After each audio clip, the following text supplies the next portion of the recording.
জন্য খেলাটা কোথায়? মূলাধারে। আর মেলা বসেছে সহস্রদল পদ্মে। তাহলে ওখান থেকে এখানে আসা এটা কি সাধারণের কাজ? এটা সাধারণের কাজ নয়। একমাত্র গুরুতত্ত্ব যারা উপলব্ধি করতে পেরেছে তারা এই সাধনার দ্বারা সেই স্তরে পৌঁছাতে পেরেছে, এর আগে নয়। এজন্য রাধারানী বলছে কি সৌভাগ্যবতী আমি যে আমার দুর্মুহূর্তে তুই এসেছিস, আমার দিন বড় ভালো যাবে সই। তুলসী ডেকে বলছে ওগো রাধে, বল বল তোর চোখে কেন জল? তুই হয়েছিস চঞ্চল, আমি সব সইতে পারি, কিন্তু তোর নয়নে জল দেখলে তো সইতে পারি না। সত্যি করে বল তোর কি হয়েছে? রাধারানী ডেকে বলছে সখী রে, আমি রজনীতে একটা কুস্বপ্ন দেখেছিলাম। আস্তে আস্তে মা, কথাগুলো মন দিয়ে শুনতে হবে। এই যে ও কার্তিকের মা,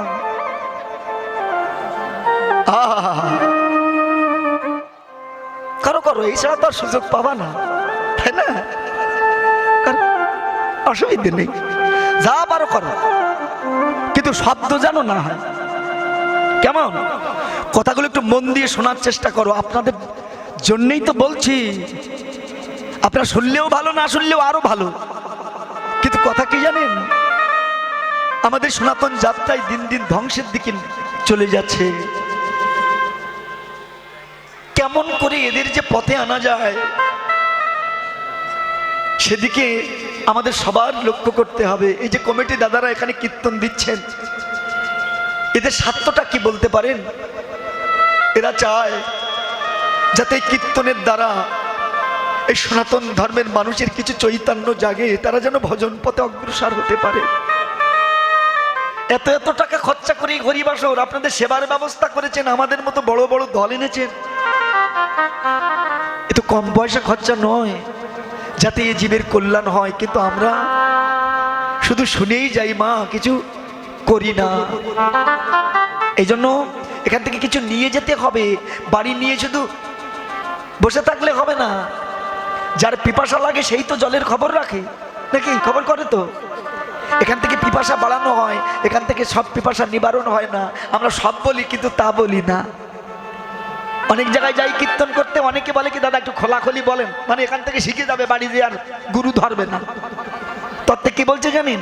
এই শুনো বুনো খানা পথ পায় না এরা, এই তিনজনা। এই কারণে শুধু শুনিয়ে যাবেন না, বাড়ি যে গুরু ধরার দরকার আছে। একমাত্র গুরু কৃপা হলে তবে আপনি সেই পথের সন্ধান লাভ করতে পারবেন। রাধারানীর এই লীলার দ্বারা কি শিক্ষাটা দিচ্ছে একটু মন দিয়ে একটু শুনুন, দেখবেন। রাধারানী বলছে সখীরে, আমি স্বপ্ন দেখেছি। কি? আমি দেখলাম আমার গোবিন্দ ওই বৃন্দাবনের মধ্যে তিনি বসে বসে দুটি চরণ ধরে কাঁদে। আমি বললাম বধূ তুমি কাঁদো কেন? আমার গোবিন্দ কি বললো জানেন? রাধে, আমার বাবার নবলক্ষ ধেনু, এই নবলক্ষ ধেনু নিয়ে আমি প্রত্যেক দিন গোটে আসে আর যাই। এই রবির কিরণে ব্রজের সপ্ত বালুকা কত উত্তপ্ত হয়েছে, আর এই উত্তপ্তে আমার চরণে কত ব্যথা লেগেছে, তাই আমি কাঁদি। আচ্ছা মা, আপনাদের বিশ্বাস হয়? আপনাদের বিশ্বাস হয়?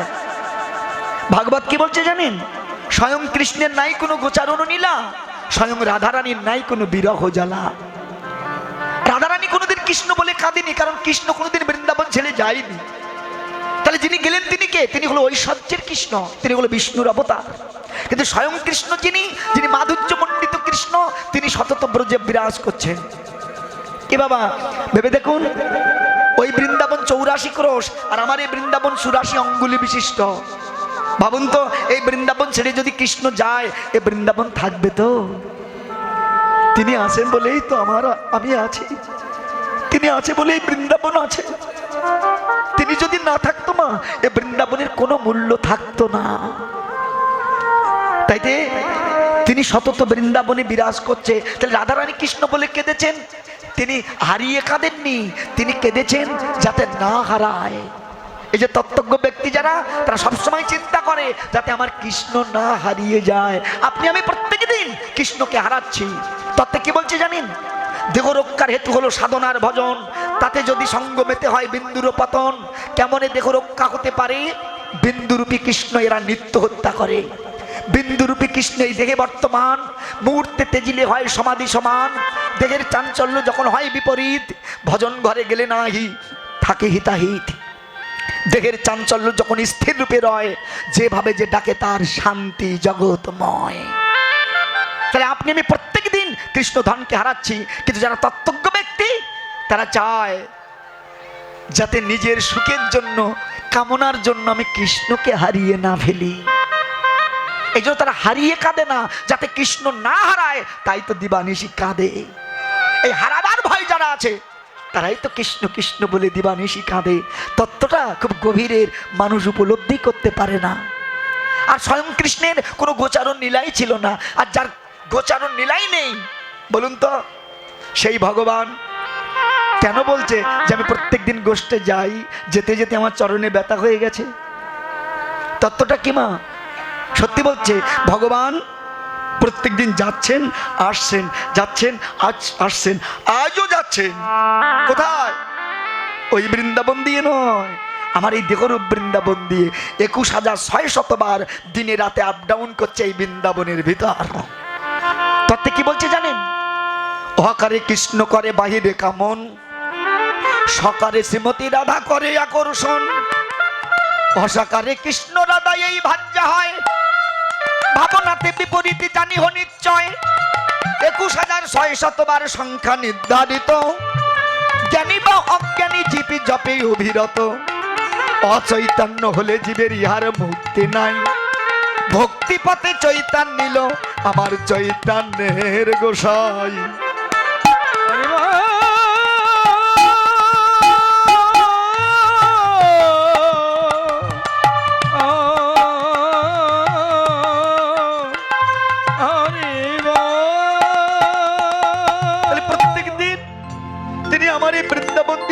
যাচ্ছেন আসছেন, যাচ্ছেন আসছেন। তাহলে ভগবানের কষ্টটা কি?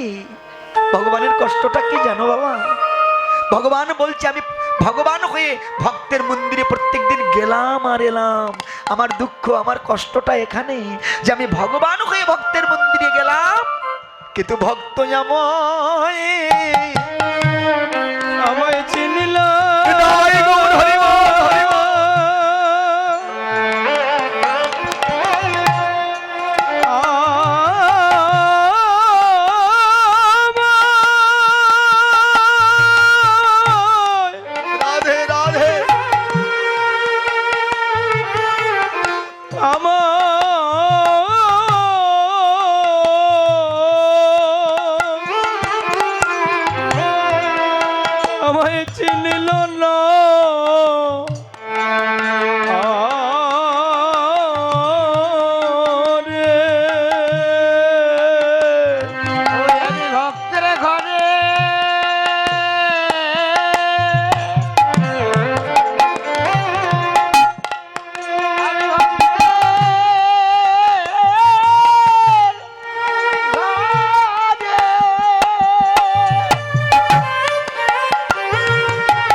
আমি কার শনে কব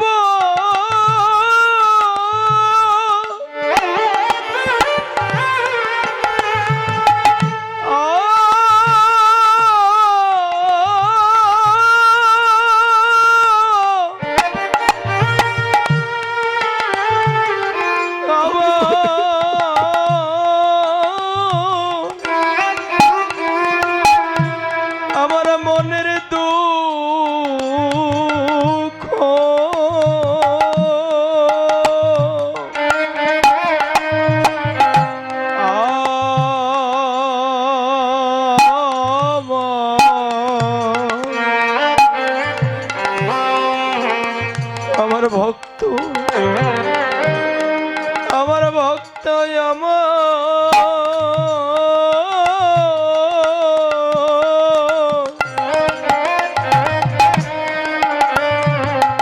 আমায় চিনল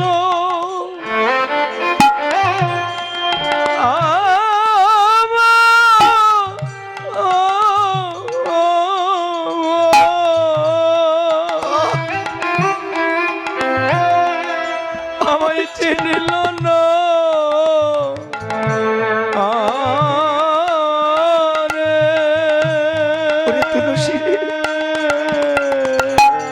আমার মনে বড় বাসনা ছিল রে সই, আমি সেই মালাখানা গোবিন্দ গলে পরাইয়ে দিয়ে আমি গোবিন্দ চরণের দাসী হব। কিন্তু আমার এমন ভাগ্য, আমি এমন ঘরে বসতি করি যে ঘরে বসতি করে আমি কৃষ্ণ গলে মালা পরাতে পারিনি।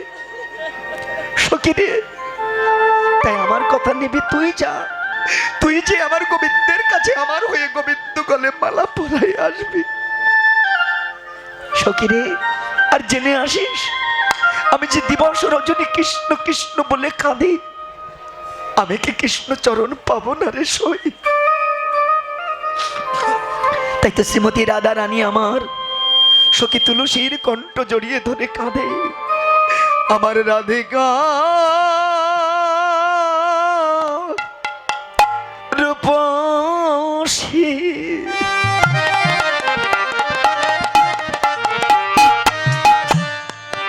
আজ লইয়া তুলসী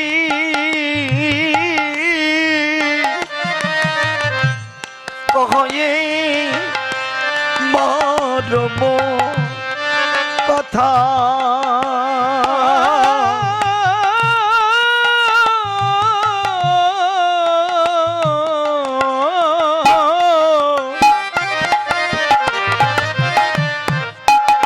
আমার রাধিকার পাশে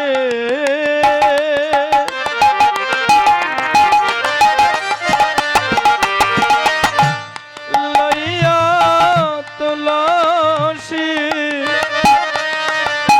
কহে মরম কথা।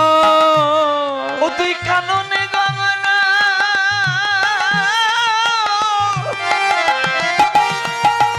ওরে করই এখনো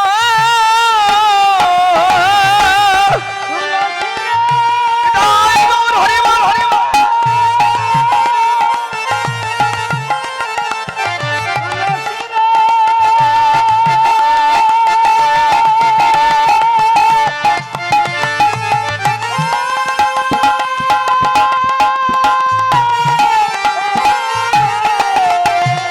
আর কাননে গমন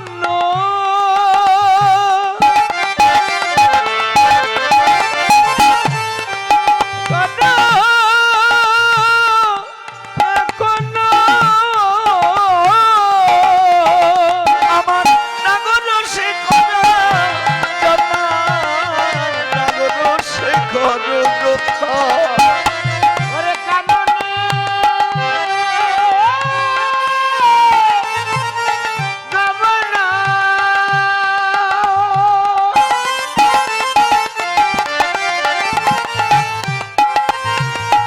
করো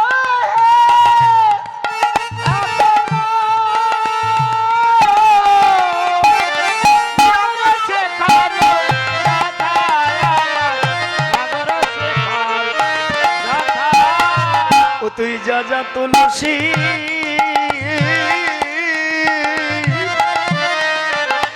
একবার দেখে আয় রে। ওরে যা যা তুলসী একবার দেখে দেখে আয় রে। আমার পদন বন্ধু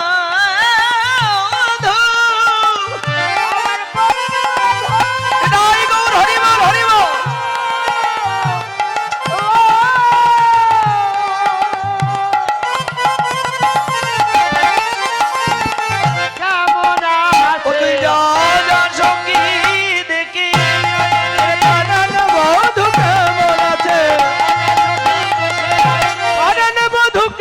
আছে যা যা সখী দেখে আয় রে মাগো সে ঘর।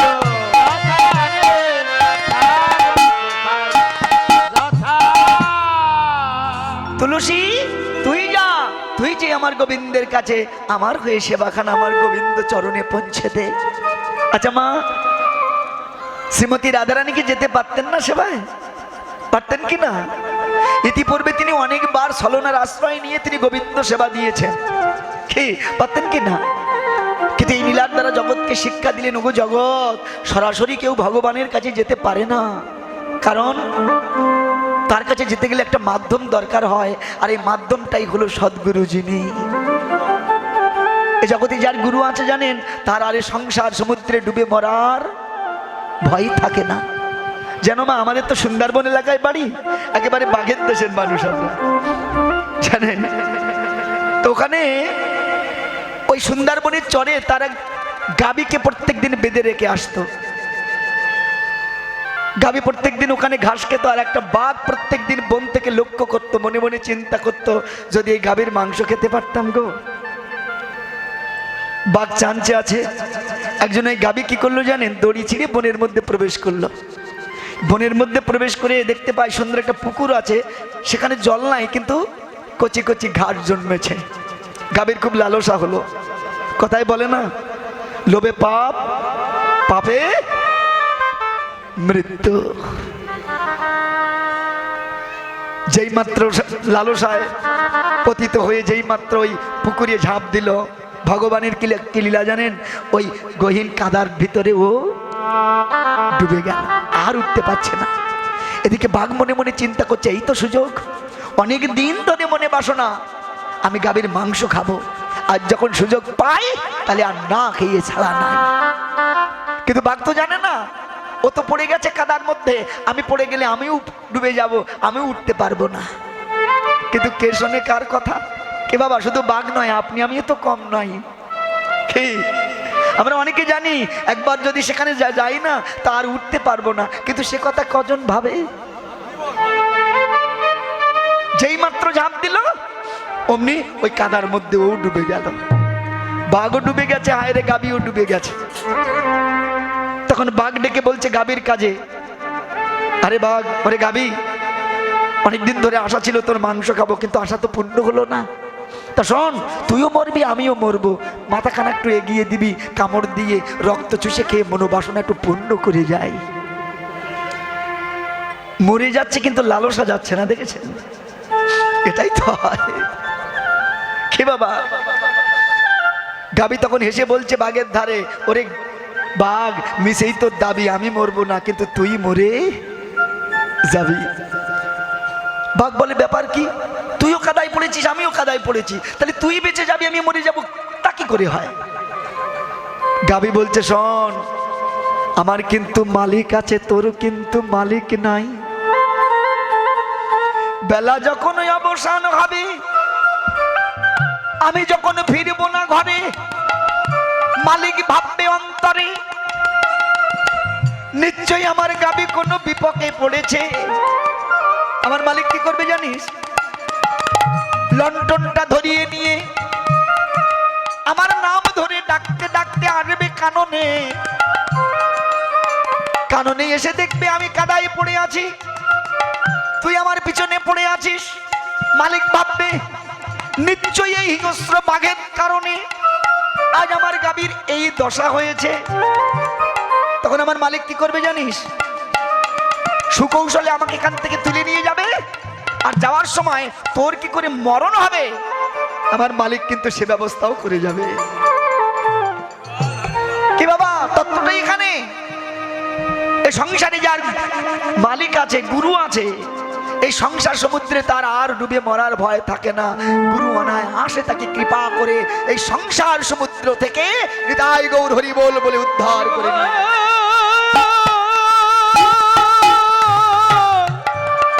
আরে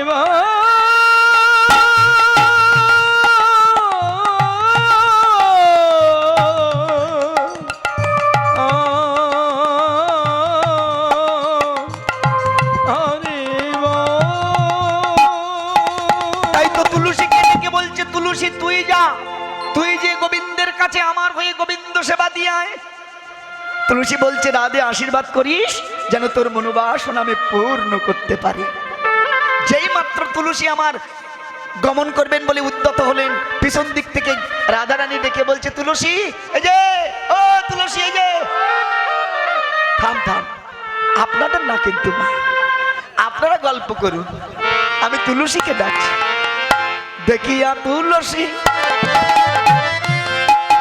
এই যে তুলসী শোন, যাচ্ছিস তো? ও তুই সময় বুঝিয়া সরস হইয়া, বুঝিয়া সরস হইয়া, ও তুই মিলিবি না গো আর মিলিবি না গরকা, চতুর নিকটে কহিবি কপটে। চতুর নিকটে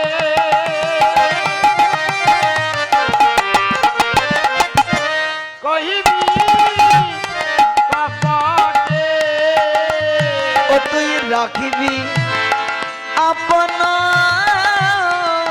মান। আর চতুর নিকটে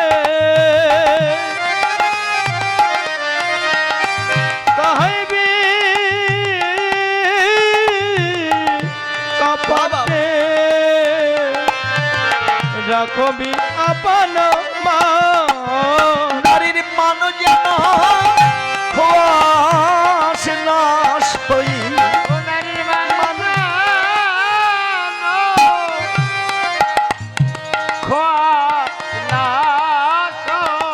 ওরে তুইও নারী আর আমিও নারী, নারীর মান যেন খোয়াস নাশ হই।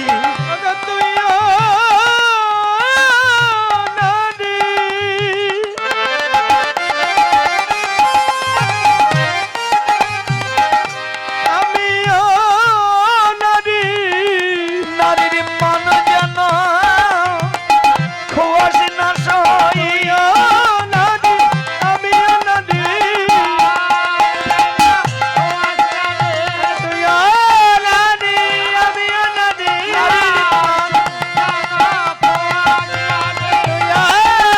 নারীর মান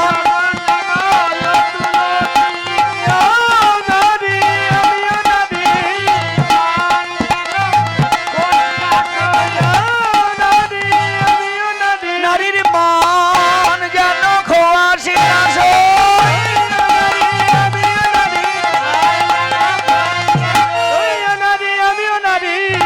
নারীর মানে যেন বাসনা আপন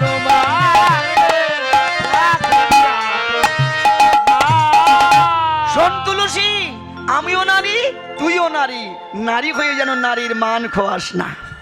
সময় বুঝিয়া সরস হইয়া মিলিবি না গোর কান। খবরদার অসময় যেন যাস না, সময় বুঝিয়ে রসিকের সঙ্গে মিলিস। দেখবেন শুধু তুলসীকে উদ্দেশ্য করে কথা বলছেন আমার রাধা বিনোদিনী, প্রত্যেক জীবের উদ্দেশ্য করে তিনি বলছে শোনো, সময় বুঝে তবে সাধন করো, অসময়ে নয়, নাহলে কিন্তু সর্বনাশ হবে। এই যে পেলাম আর খেলাম, এতে কিন্তু সর্বনাশটা বেশি হয়। তার জন্যই সময় আগে বুঝতে হয়। যেমন তেমন ভাবে সাধনা গেলেই ধ্বংস হবে এই সুনিশ্চয়। জানো মা, আমি যখন প্রথম ভারতে কীর্তন শিখতে যেতাম, ওই ভারতের বিশাল নদী আমি কয়েকবার সাঁতার দিয়ে পার হয়েছি। আমার গুরুদেব আমাকে বলতেন, খোকা এত বড় নদী তুই সাঁতার দিয়ে পার হোস, তোর ভয় করে না? আমি বলতাম বাবা চিন্তা নেই, আমার ওখানেও একজন পথপ্রদর্শক আছে, সে আমাকে বলেছে কি করে নদীতে সাঁতার দিতে হয়। আচ্ছা বলুন তো বাবা, কি করে সাঁতার দিতে হয়? নদীর ভাব বুঝে তবেই কিন্তু নদীতে নামা উচিত, যখন তখন নামা উচিত নয়। কিন্তু আমি কথাটা বহিরঙ্গ দিয়ে বলছি, কিন্তু তত্ত্ব আছে, এগুলো অনুভব করতে হবে। তাহলে কখন নামতে হয় বলুন তো মায়েরা? যখন প্রথম উজান আসে, খবরদার ওই সময় যেন জলে নেব না। ওর যে বিশাল স্রোত আপনাকে কিন্তু টেনে নিয়ে যাবে। আর একটা ভয় আছে কি জানো? ওই নদীর বাঁকে বাঁকে কিন্তু ঘোল আছে, ঘোল বোঝেন? জলটাকে ঘুরায়। আর এই ঘোলানিতে যদি কেউ পড়েছে মশাই, তার কিন্তু রক্ষা নাই। ওই গুলিয়ে গুলিয়ে তাকে নিচের দিকে নিয়ে যাবে। কেমন? তাই নামতে হবে কখন? যখন পূর্ণ উজান হয়ে যাবে, তখন খুব মৃদু মৃদু মৃদু মৃদু জল যাচ্ছে, ওই সময় নদীতে নেমে যাও। কেমন? সাঁতার দিতে হবে না, ওই হালকা স্রোতের টানেই আপনি তীরে পৌঁছে যাবেন। কেমন? এই জন্য সাধনায় যাওয়ার আগে গুরু কি করে জানেন? শিষ্যকে কি করে? এই মতি স্থির করবার জন্য দুজন দুজনের ভজন পূজনের ব্যবস্থা দেয়, দেয় না? আমি কিন্তু জানি না, আপনারা করেন তাই আমি বলি। কি করে? এই ভজন পূজনের ব্যবস্থা দেয়, দিয়ে কি করে? রতি মতিকে স্থির করে নেয়।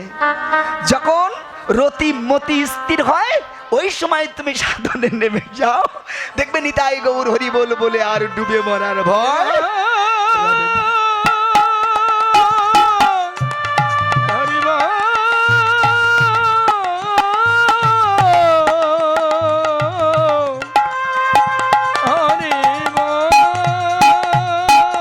মায়েরা বুঝতে অসুবিধে হচ্ছে না তো?